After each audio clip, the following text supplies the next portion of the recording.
প্রিয় দর্শকবৃন্দ, আপনারা জানেন ইতিমধ্যে সেন্ট্রাল গভর্নমেন্ট ১০০ দিনের কাজ অর্থাৎ MGNRGS প্রকল্পের নাম চেঞ্জ করে এখন রেখেছে VBG রামজি। এটা নিয়ে সারা ইন্ডিয়া জুড়ে যেরকম বিক্ষোভ চলছে সেরকমই এটা নিয়ে কিন্তু অনেক পজিটিভ নিউজও আসছে। সেটা হলো এই যে ১০০ দিনের কাজ ছিল সেখানে অনেক দুর্নীতির অভিযোগ উঠতো। তাছাড়া ১০০ দিনের কাজটাকে ২০০ দিন করা হোক বা আরও কাজের দিন বাড়ানো হোক, এই সমস্ত বিষয় কিন্তু ছিল।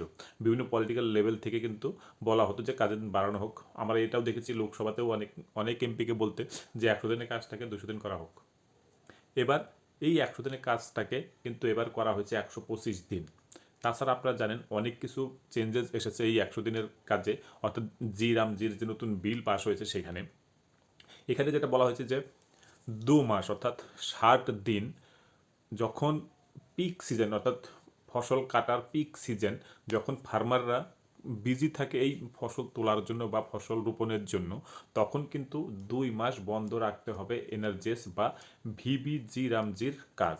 কেননা এই সময়টা সমস্ত কৃষক এঙ্গেজ থাকে মাঠে, সেজন্য লেবার পাওয়াটাও একটা চাপ হয়ে যায় এবং কাজের যে গুণগত মান সেটাও কিন্তু খারাপ হয়। সেজন্য কিন্তু কেন্দ্র সরকার ডিসিশন করেছে যে প্রত্যেক ডিস্ট্রিক্ট তাছাড়া গ্রাম পঞ্চায়েতকেও কিন্তু জানাতে হবে যে কোন সময়টা তাদের এরিয়াতে এই কাজটা বন্ধ থাকবে, সেটা কিন্তু তাদেরকে আগেই জানাতে হবে লিখিত মাধ্যমে।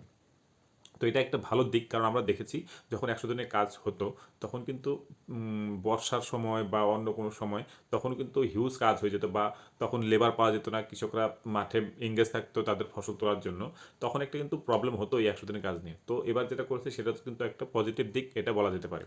আরেকটা জিনিস যেটা, সেটা হলো কি বছরে ১২৫ দিন কাজ দেওয়া। আমরা জানি এখন ১০০ দিন কাজ ছিল এতদিন পর্যন্ত, তো সেটা কিন্তু ১২৫ দিন করাতে এটা কিন্তু সত্যিই অনেক জব কার্ড হোল্ডারদের অবশ্যই উপকারে আসবে। আরেকটা দিন বলে রাখি, এবার কিন্তু জব কার্ড যেটা ছিল সেটা কিন্তু আমরা জানি ৫ বছর পর পর রিনিউয়াল করতে হতো। ঠিক আছে, ৫ বছর হয়ে গেলে পরে গ্রাম পঞ্চায়েতে তারা সমস্ত ডকুমেন্ট নিয়ে আসতো, তখন জব কার্ড ভেরিফিকেশন এবং রিনিউয়ালের কাজটা কিন্তু হতো। এবার কিন্তু সেই জব কার্ডের কাজটাকে অর্থাৎ ভেরিফিকেশনের কাজ বা রিনিউয়ালের যে কথা সেটা কিন্তু ৩ বছর করা হয়েছে। এবার ৩ বছর পর পর কিন্তু জব কার্ড রিনিউয়াল করতে হবে। আর এই যে জব কার্ড যেটা দেওয়া হতো সেটা নিয়েও একটু চেঞ্জেস এসেছে। সেটা হলো জব কার্ডটা এখন চেঞ্জেস হয়ে নাম পরিবর্তন করা হয়েছে, যেখানে গ্রামীণ গ্যারান্টি স্কিম কার্ড নামে এই জব কার্ডটি দেওয়া হবে। তো এটা মনে হচ্ছে যেটা যে যখন এই নতুন বিলে ১০০ দিনের কাজ শুরু হবে তখন কিন্তু জব কার্ড আবার নতুন করে প্রত্যেক জব কার্ডধারীকে দেওয়া হবে। তাছাড়া যেটা বলা হয়েছে যে এখন ৮ ঘন্টা কাজ করতে হবে, ৮ ঘন্টার মধ্যে রেস্ট থাকবে, আবার মাঝখানে টিফিন ব্রেক থাকবে একটা, তখন লেবাররা টিফিন করতে পারবে। আর এখন জানান আপনার বায়োমেট্রিক সিস্টেমে কিন্তু অ্যাটেন্ডেন্স হবে ১০০ দিনের কাজে, কারণ এখন ডিজিটাল মাধ্যমে যেহেতু কাজ হয় সেজন্য কিন্তু প্রত্যেকটা জিনিস কিন্তু এখন সোশ্যাল মিডিয়া বা আপনি ডিজিটাল প্ল্যাটফর্ম বলুন সেখানে কিন্তু চলে আসে। আর MGNRGS-এর যে ওয়েবসাইট রয়েছে সেখানেও কিন্তু সমস্ত তথ্য আপলোড হয়, অর্থাৎ যে কাজগুলো অনগোয়িং থাকবে সেটার যে কাজ ফিল্ডে চলছে সেটা কিন্তু মাস্টার রোল যেরকম চেক করা যায়, তাছাড়া আপনি কে কে কাজ করছে সেই অ্যাটেন্ডেন্সও কিন্তু দেখতে পারবেন ঘরে বসেই মোবাইল অথবা যে কোনো গ্যাজেটের মাধ্যমে। তো এটা কিন্তু একটা ট্রান্সপারেন্সি এবং অ্যাকাউন্টেবিলিটির কোশ্চেন ছিল। তো সেটা কিন্তু অনেকটাই সলভ হয়ে গিয়েছে, কারণ এখন অনেক স্বচ্ছতার সাথে কিন্তু কাজটি করা যায়। আগে আপনারা জানেন এতটা অ্যাকাউন্টেবিলিটি এবং ট্রান্সপারেন্সি ছিল না। এখন কিন্তু টোটাল সিস্টেমটার উপরেই কিন্তু একটা নজরদারি এবং ডিজিটালি কাজ হচ্ছে। আপনারা জানেন ইতিমধ্যে জিও ট্যাগিং যে কাজটা হয়, অর্থাৎ একটা কাজ শুরু হওয়ার আগে কাজের কি স্ট্যাটাস ছিল, অনগোয়িং অবস্থায় কী চলছে বা শেষ হওয়ার পরে কী হচ্ছে, এই প্যাটার্নটাতেও কিন্তু চেঞ্জ এসেছে। সেখানে বলা হয়েছে যে এখন থেকে জিও ফেন্সিং করতে হবে। আগে যেটা হতো একটা পয়েন্টে দাঁড়িয়ে শুধুমাত্র স্ক্রিনটা দেখালেই হতো, অর্থাৎ একটা পিক নিলে পরে কিন্তু হয়ে যেত।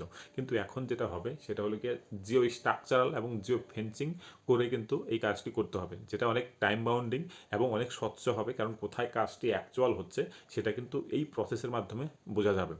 আরেকটা যেটা ভাইটাল জিনিস সেটা হলো বিভিন্ন কর্মচারী সংগঠন, অর্থাৎ বিশেষ করে এই ১০০ দিনের কাজের সাথে যারা যুক্ত, যেরকম গ্রাম রোজগার সহায়ক, তারপর আপনার জেপিও ব্লক লেভেলে বা ভিএলই এইচটিপি, এদের ডিমান্ড ছিল যে ১০০ দিনের কাজে পারিশ্রমিক বাড়ানো হোক।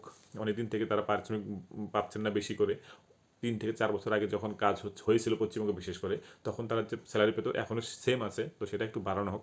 এটা নিয়ে আমরা দেখেছি যিনি কেন্দ্রীয় মন্ত্রী রয়েছেন অর্থাৎ শিবরাজ সিং চৌহান, তিনি কিন্তু বলেছেন যে এখন 6% থেকে বাড়িয়ে 9% করা হয়েছে আপনার অ্যাডমিনিস্ট্রেটিভ খরচ। আগে ছিল 6%, এখন 9% হয়েছে। তো সেখানে তিনি স্পষ্টভাবে বলে দিয়েছেন যে একটা তারা গাইডলাইনও দিয়ে দেবে প্রত্যেকটা স্টেট গভর্নমেন্টকে, যাতে কর্মচারীদের বেতন সঠিকভাবে এবং ঠিক টাইমে দেওয়া হয়। এবং তিনি এটাও বলেছেন যে তাদের বেতন আগের থেকে কিন্তু অনেকটাই বাড়বে, কারণ এখন অ্যাডমিনিস্ট্রেটিভ কস্ট যেহেতু আরও 3% এক্সট্রা করে বাড়িয়ে দেওয়া হয়েছে, সুতরাং তাদেরকে স্যালারিও কিন্তু বাড়ানো যেতেই পারে, এটা কিন্তু তিনি স্পষ্টভাবে বলেছেন। তো সবাই এর জন্য আশাবাদী যে কাজটি কিন্তু যখন হবে তখন কিন্তু স্যালারিও তারা পাবেন বেশি। আরেকটা জিনিস বলা হয়েছে যে এই যে আইনটি পাস হয়েছে সেটা কিন্তু 6 মাসের মধ্যে কিন্তু প্রত্যেকটা রাজ্য সরকারকে কিন্তু তাদের স্টেটে কিন্তু শুরু করতে হবে, অর্থাৎ প্রসেসটা কিন্তু স্টার্ট করে দিতে হবে 6 মান্থের মধ্যে। আর এই যে 100 দিনের কাজ, সেখানে কি কি কাজ হবে না হবে সেটার উপরেও কিন্তু একটা নির্দিষ্ট গাইডলাইন এসেছে, সেটা হলো 4টি প্রকল্প নিয়ে মেনলি কাজ হবে। ঠিক আছে, জল যেরকম থাকবে, জলের উপর বিভিন্ন রকম স্কিম, তাছাড়া গ্রামে বিভিন্ন রকম স্ট্রাকচারাল যে কাজগুলো হয় সেগুলো যেরকম থাকবে, এরকম কিন্তু এসএইচজি গ্রুপের মাধ্যমে কাজ, বা আপনার গ্রাম পঞ্চায়েত ভবন তৈরি, কোনো পার্মানেন্ট স্ট্রাকচার যেরকম রোড কালভার্ট, সমস্ত বিষয় কিন্তু একটা সিস্টেমের মাধ্যমে কিন্তু হবে। এবং কোথায় কাজটি হবে সেটাও কিন্তু বললাম, যেটা জিও ট্যাগিংয়ের মাধ্যমে কিন্তু বোঝা যাবে। আর একটা কাজ আমরা দেখেছি অনেক সময় এরকম হয় যে একই জায়গায় 3-4বার করে কাজ হচ্ছে, অর্থাৎ 2 বছর পর 3 বছর পর করে কিন্তু সেম জায়গায় একটু নামটা চেঞ্জ করে দিয়ে কাজ হতো। এবার কিন্তু সেই প্যাটার্নটাও কিন্তু বন্ধ হবে, কারণ যখন আপনার জিও স্ট্রাকচারাল বা জিও ফেন্সিং ব্যাপারটি চলে এসেছে, তখন কিন্তু এক জায়গায় যখনই আপনি কাজ হয়েছে আবার ওখানে কাজ ধরতে যাবেন, তখন কিন্তু অটোমেটিক জিও ট্যাগিংয়ের মাধ্যমে সেটা ধরা পড়বে এবং সিস্টেম কিন্তু সেখানে কাজ করতে দেবে না বলেই জানা যাচ্ছে। আর যেটা খবর, পশ্চিমবঙ্গে যেহেতু 4 বছর থেকে কাজ বন্ধ রয়েছে, এই বছরই অর্থাৎ এই ফিনান্সিয়াল ইয়ার 25-26 ফিনান্সিয়াল ইয়ারে কিন্তু সমস্ত ডিউ পেন্ডিং ক্লিয়ার করা হবে এবং নতুন করে বাজেট তৈরি করা হবে 26-27 সালের জন্য। এবং সেটার জন্য কিন্তু অলরেডি গ্রাম পঞ্চায়েত লেভেলে কাজ হচ্ছে। জিও ট্যাগিংয়ের অর্ডার এসেছে, যেগুলো পূর্বের কাজ ছিল সেগুলো জিও ট্যাগিং আবার করতে হবে, সেগুলো অলরেডি গ্রাম রোজগার সহায়করা ফিল্ডে গিয়ে করছেন। কেওয়াইসির যে প্রসেসটি ছিল অর্থাৎ ভেরিফিকেশন এবং রেনুয়ালের কাজ, সেটাও কিন্তু দ্রুত করতে হচ্ছে। এখন পশ্চিমবঙ্গে অনেকটাই এগিয়ে গিয়েছে এই কাজে, 70%-এর উপরে প্রায় পার্সেন্টেজ আছে। তো অনেকটাই ভালো ইম্প্রুভ হয়েছে এবং আরও কিছু কাজ হবে এই কেওয়াইসি নিয়ে। সুতরাং সমস্ত দিক দিয়ে কিন্তু এই 100 দিনের কাজ অনেকটাই কিন্তু ইম্প্রুভ হচ্ছে এবং ভবিষ্যতে আশা করা যায় আরও চেঞ্জেস আসবে, সেগুলোও কিন্তু অর্ডারের মাধ্যমে আসবে। তাছাড়া জানি আমরা সারা ইন্ডিয়া জুড়ে এটা নিয়ে বিতর্ক হচ্ছে, অনেকে আন্দোলনও করছে। তবে সব মিলে পজিটিভ নেগেটিভ দুটোই হয়তো থাকবে। তো আমরা আশাবাদী পশ্চিমবঙ্গে যেন দ্রুততার সাথে কাজ শুরু হয়, কারণ 4 বছর থেকে কাজ না হওয়া মানে একটা জব কার্ডধারীর জন্য এটা খুবই খুবই একটা খারাপ নিদর্শন, কারণ তিনি প্রচুর টাকার ক্ষতির সম্মুখীন হচ্ছেন এই 100 দিনের কাজ শুরু না হওয়ার জন্য।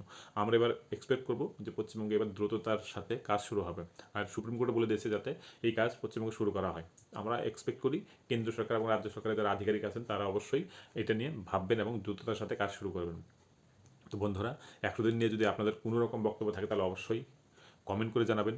ভালো লাগলে ভিডিওটি লাইক কমেন্ট শেয়ার করবেন এবং অবশ্যই সাবস্ক্রাইব করবেন যদি নতুন হয়ে থাকেন এই চ্যানেলটিতে। ধন্যবাদ।